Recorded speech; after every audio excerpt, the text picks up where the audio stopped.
Mapapalang araw sa ating lahat mga ka-agri. So for today's video, mag-a-apply tayo ng fertilizer sa ating mga tanim na dito sa farm, no? Meron tayong bayabas, meron tayong saging na lakatan. At the same time, mga tanim natin dito sa farm, isa-applyan natin ng fertilizer.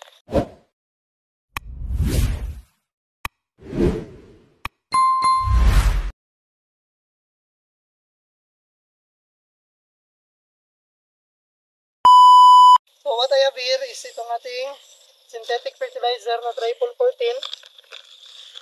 Ito, complete fertilizer, and meron tayong organic fertilizer na ito, CHC products, Agritech products. So meron tayong activator, farmer's friend, and Maxigrow. So ito ang ating fertilizer na i-apply sa ating farm mga agri, no? So meron tayong synthetic fertilizer and inorganic fertilizer and organic fertilizer. So atin silang i-mix sa pag-apply. So ang ating synthetic fertilizer, i-apply natin siya direct sa lupa.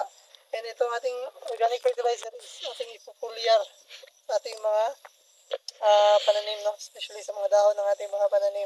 So bakit ko siya kinumbine mga ka-agri? It's because advantage kasi pag gumamit tayo ng synthetic fertilizer, ang synthetic fertilizer kasi madali siyang ma-absorb ng ating tanim. So makikita mo kagad ang result pag mag-apply tayo ng synthetic fertilizer. Unlike sa organic fertilizer, matagalan pa ang result. Although may result pero medyo matagal. So ang advantage pag magamit tayo ng organic fertilizer naman is, although medyo matagal ang result, but ang advantage niya is parati, no? Nandyan palagi ang fertilizer sa lupa. Kasi nga medyo matagal, but palagi siyang available sa ating lupa. Kasi nga organic fertilizer, matagal siya ang result kasi nga ay tinatrabaho pa ng mga microorganisms and other organisms na nasa lupa bago siya matanggap ng ating mga saging. So bakit ko sila kinumbine? Kasi nga ang inorganic fertilizer, madali siyang ma-absorb ng ating tanim. Pero ang disadvantage naman ito is mabilis din siyang mawala, no, sa ating mga pananim. So meron tayong supplement na organic fertilizer kasi nga pag wala ng inorganic fertilizer, nawala na ang organic fertilizer ang magpapatuloy ng nutrients dito sa ating mga pananim. That's why kinumbine ko mga ka-agri, no? Para at least ang result patuloy na gaganda ang ating mga tanim na dito sa farm. So yun mga ka-agri, synthetic fertilizer and organic fertilizer mixture ang ating gagawin na fertilizer na i-apply natin dito sa farm. So paano natin siya i-apply? So first, ang ating synthetic fertilizer na meron tayong triple 14 for complete fertilizer. So meron na siyang nitrogen, phosphorus, and potassium. So macronutrients na kailangan ng ating mga pananim. So yan. So siya. While ang ating organic fertilizer ito is ilalagay natin sa lupa. And then ang mixture nitong ating organic fertilizer, it's foliar fertilizer. So atin siyang mix dito sa ating drum. So ilalagay natin siya dito sa drum. Kita mo sa video.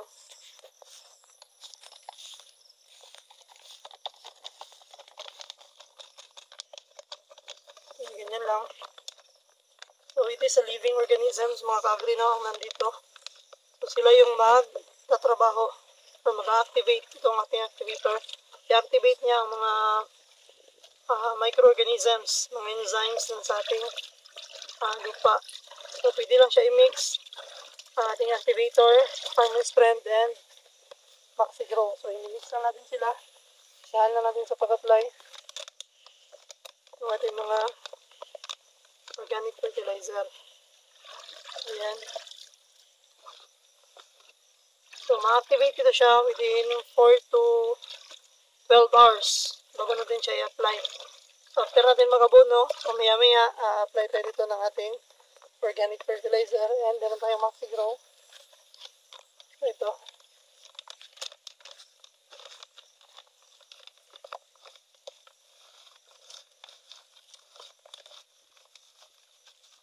So, ang advantage din ng ating organic fertilizer mga ka-agri is hindi siya harmful sa ating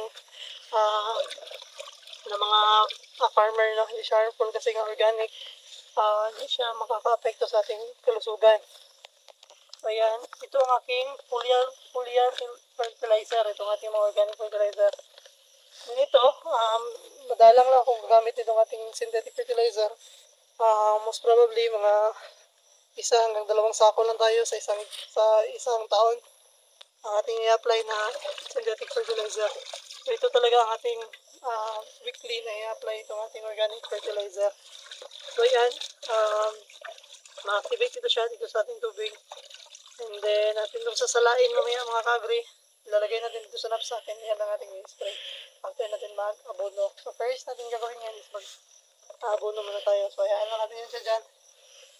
So mag-apply tayo ng synthetic fertilizer. So konti lang ating paglagay.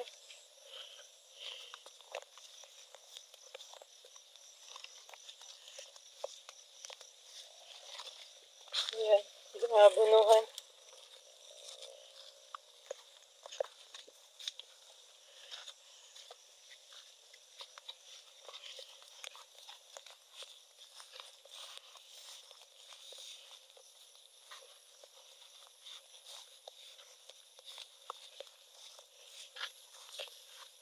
So, ang ating pang-abono mga kagri, depende sa timing, no? So, proper timing kasi nga basa ang lupa. So, mas maganda mag-apply ng abono pa basta-basta ang lupa. Yan. Hindi kasi agad ma-absorb ng ating mga pananim. So, hindi siya tinagaya kung na. Ayan, kung ano ang ating ina-apply dito sa ating saging, yun ang ating ina-apply dito sa ating mga pananim na sitas. Ayan. Ating gapon.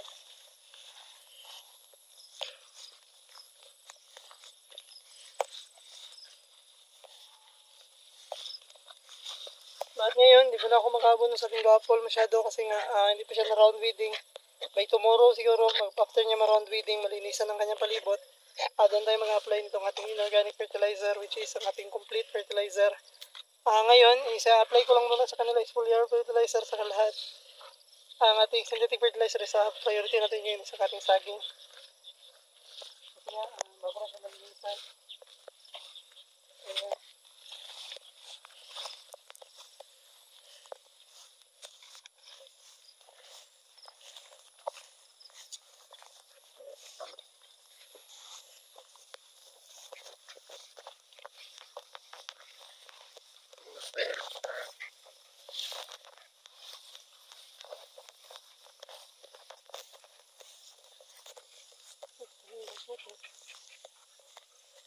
Ating gapol, yan mo.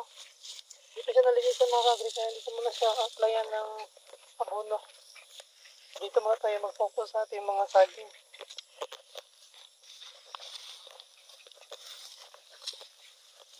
Ito is Chinese pomelo.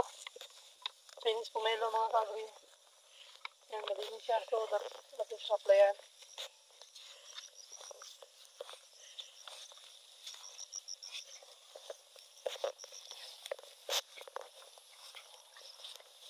Paglalagyan natin ng abono is paunti-unti lang.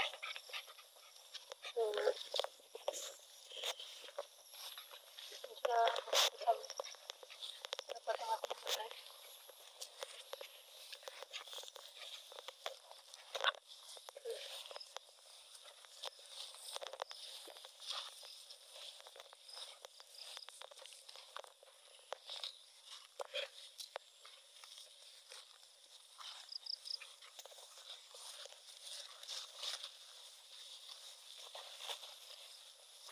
Yung mga kagris, after nito magpo-foliar fertilizer tayo ng foliar fertilizer sa lahat ng ating mga pananim. So ulitin ko mga kagri, bakit ko kinumbahin ang synthetic at ang organic fertilizer at ang ating inorganic fertilizer? Kasi nga, ang advantage ng synthetic fertilizer is madali siyang ma-absorb nitong ating mga pananim. So madali siya makita ang result, no? Madali natin makita ang result. Unlike sa organic fertilizer na medyo matagal pa siyang i-absorb ng ating mga tanim kasi nga pinaprocess pa sa ilalim ng lupa ng mga microorganisms and other enzymes na nasa lupa. So sila nagpa-process ng organic fertilizer natin. Medyo matagal pa siyang ma-absorb ng ating tanim. But ang advantage ng organic fertilizer is pag mag-start na siya ma-absorb ng ating mga tanim, tuloy-tuloy na yan mga kagri. So hindi na siya mawawala sa lupa because dadami at dadami ang ating mga microorganisms na nasa lupa.